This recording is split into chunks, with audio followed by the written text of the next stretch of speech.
Hi everybody, this is Kirsty Hall from kirstyhall.co.uk. Welcome to the first of these short demonstration videos for my Artist's Eyeball service. And you are going to be picking up a few tips and tricks that will be helpful for your own websites. So today we're looking at Carol Noonan's site, and first of all we're going to look at something that Carol is doing really effectively, and that's her use of her header bar up here. As you can see, Carol has images of her work, she's telling us her name, and that she's a printmaker. This is really important. You want to state right at the top of your blog or website who you are and ideally what you do. Now there's a couple of reasons for this. Firstly, it builds trust. I see a lot of websites where people are being really coy about who they are and what they do, and you don't want that. You don't want it because it makes people not trust you. If you're not even going to give me your name, why should I read your stuff? Why should I go and look at your work? Why should I invest my time and energy in you if you're not even going to trust me enough to say who you are? I don't want to have to go hunting for that information, and neither do your visitors. The other reason is that it gets rid of the people who are not interested straight away. If you've got somebody coming and visiting Carol's site, and they're actually looking for photography or for sculpture or for something else entirely, then you may pull them in, they may see the images and get interested, but they may go, oh, a printmaker, that's not what I want. Now it sounds counterintuitive, you think that you want everybody visiting your site. Actually you don't. You want the people who are interested.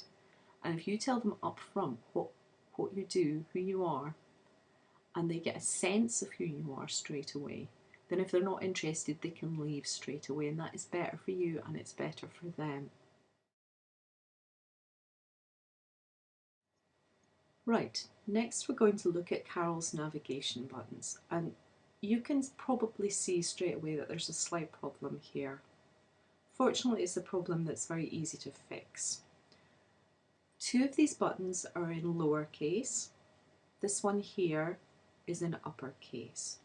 And that's just a little bit visually jarring. I would change this so that either everything is in uppercase to match the header here, or everything is in lowercase to match the blog down here.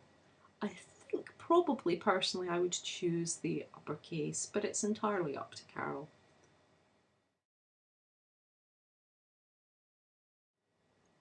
There is another problem with this button, and that is the use of the word monotype.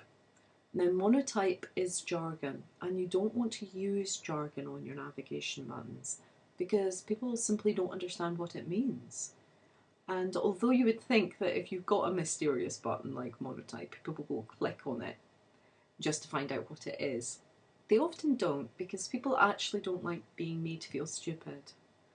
And you've only got a certain amount of time to kind of grab people's attention when they come to your site, and you don't want to confuse them in any way.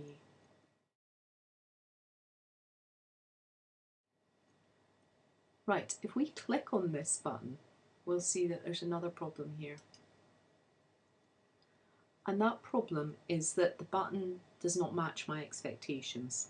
I was strongly expecting when I clicked on monotype to find images of Carol's work here.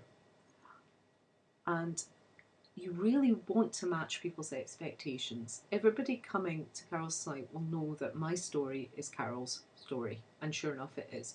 This button is a lot more mysterious. It took me quite a while to work out that what Carol is planning for this page is a resources page for kind of how to do printmaking, how to make monotypes, which I do think is a superb idea, and I would strongly encourage Carol to do that.